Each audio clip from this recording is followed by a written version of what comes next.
Elizabeth V. Edwards School in Barnegat, New Jersey, was built during a time when the township was beginning to grow and public education was becoming the backbone of small communities. Constructed in the early 20th century, the school reflected the particular architecture of its era. Sturdy brick walls, simple hallways, and a design focused on function rather than decoration. The building was named after Elizabeth V. Edwards, a respected local educator who played a key role in shaping Barnegat's early school system. For decades, the school educated generations of students.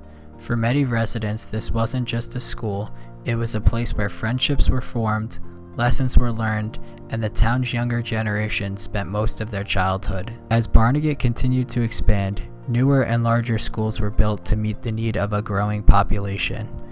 Eventually, the Elizabeth V. Edwards School closed its doors, leaving behind quiet classrooms and empty hallways that once echoed with the sound of students. Over time, the abandoned building became the center of local legends.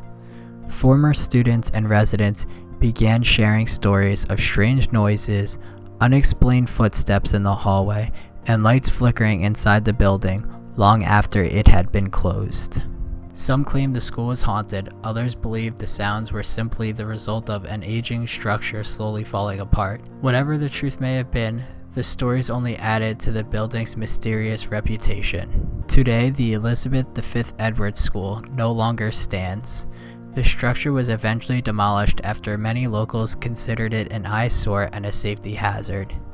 In its place now sits nothing more than an empty grass lot. To many people passing by, it's just an open space in town, but for those who remember the school or the stories that surrounded it, this quiet patch of grass holds a history that most people will never know was there. Thanks to the Barnegat School District, we were able to explore the school before it was demolished, documenting the building and preserving a piece of history.